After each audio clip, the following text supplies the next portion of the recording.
प्यारे बच्चों, मैं गुरमीत सिंह विद्या कोचिंग फतेहपुर में आपका हार्दिक स्वागत करता हूं। आपके लिए प्रस्तुत है प्रॉफिट लॉस का एक बहुत ही अच्छा क्वेश्चन, जिसका पिछला पार्ट मैं पिछले वीडियो में बना चुका हूं, जिसमें मैंने प्रॉफिट की चर्चा की थी और इसमें मैं लॉस की चर्चा करूं। तो मेरी रिक्वेस्ट रहेगी कि इस क्वेश्चन से पहले अगर पॉसिबल हो तो आप इस सब एक पिछला क्वेश्चन देख लीजिए। सेम क्वेश्चन, बस यहाँ पर लॉस है, वहां पर प्रॉफिट था। देखिए, किसी वस्तु को 21 रुपीज में मैंने सेल किया है और उतने ही परसेंट का लॉस हुआ है जितना उसका सीपी है। मुझे लॉस हुआ है और लॉस कितने लॉस उतने रुपए का नहीं है, उतने परसेंट का है जितना उसका सीपी है। तो वस्तु का सीपी क्या होगा, वस्तु का सीपी क्या होगा, ये मुझे बताना है। वस्तु का सीपी मुझे बताना है। क्वेश्चन सेम है पिछले वीडियो वाला, बस यहां पर लॉस है, वहां पर क्या था, प्रॉफिट। वहां पर एक ट्रिक मैंने बताई थी, यहां पर भी एक ट्रिक बताऊंगा। आइए पहले मैं इसको 21 में बेचा मैंने 21 में और मुझे लॉस हुआ।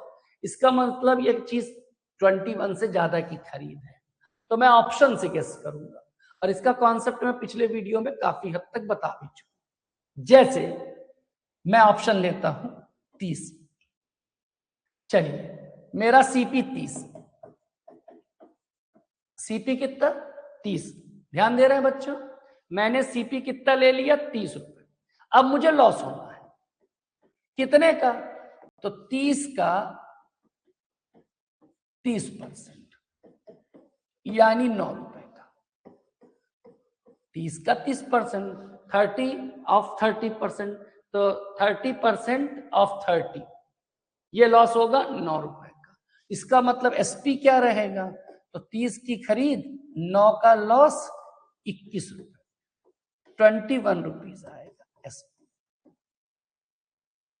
सीपी कितना है 30, लॉस कितना है 30 का 30%, यानी 9 रुपए। एसपी क्या हुआ 30 माइनस 9, 21 रुपए। तो एसपी कितना है 9, 21 रुपए। सेलिंग प्राइस क्या है 21 रुपए, और देखिए यहां भी 21 है। इसका मतलब इस वस्तु का सीपी 30 है, इस वस्तु का सीपी क्या है 30 है। क्या ये बात आप समझ गए? तो मैं तुरंत आपका ध्यान एक बात में और कराना चाह रहा हूं। एक्चुअल में इसका एक आंसर और होगा, हालांकि वो ऑप्शन में नहीं है, लेकिन लॉस वाले क्वेश्चन में डबल आंसर है। जैसे 30 से आपने चेक किया, आपने सीपी 30 लिया, लॉस होगा 30 का 30%, यानी 9 रुपए। तो सेलिंग प्राइस हुआ 30 माइनस 9, 21। चेक किया आपने। अब मैं आपको बताऊं कि इसका एक आंसर और होगा, और वो आंसर निकालने का तरीका बता देता हूं।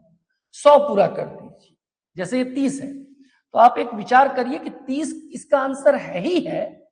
मैं बता दूं इसका एक आंसर 70 भी हो, यानी अगर आप सीपी 70 ले लेते तो भी आंसर सही है।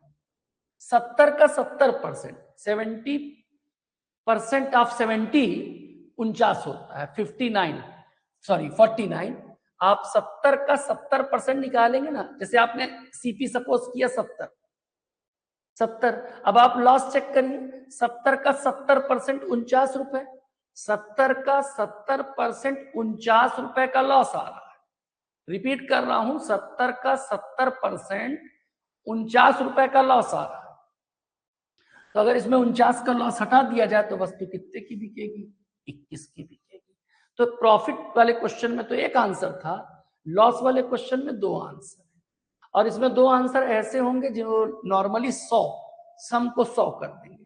जैसे 30 के साथ 70, 40 के साथ 60, 20 के साथ 80, बाकी आप चेक कर लीजिए।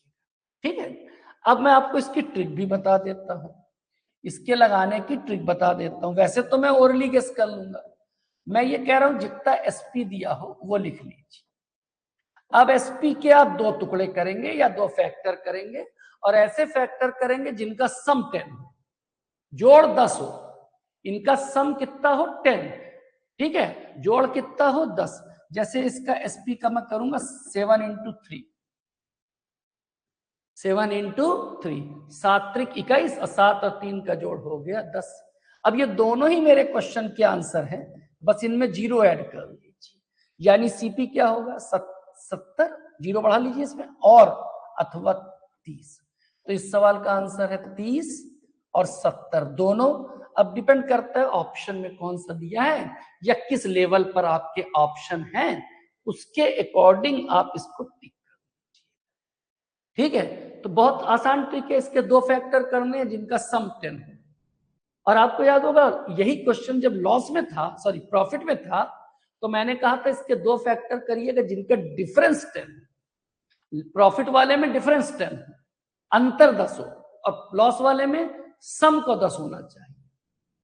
सम को क्या होना चाहिए? 10, यही दोनों में फर्क है। और प्रॉफिट वाले में जो बड़ा आंसर होता था उसको मैं छोड़ देता था, छोटे वाले में 0 बढ़ा लेता था, और इसमें मैं दोनों में 0 बढ़ा लूँ। इसका आंसर 70 भी सही है और इसका आंसर 30 भी सही है। उम्मीद है कि आपको ये कॉन्सेप्ट समझ में आए होंगे। आप ऐसे और क्वेश्चनों की प्रैक्टिस कर लीजिए क्योंकि ये काफी महत्वपूर्ण कॉन्सेप्ट है। ठीक है, उम्मीद है आपको ये क्वेश्चन अच्छा लगा होगा।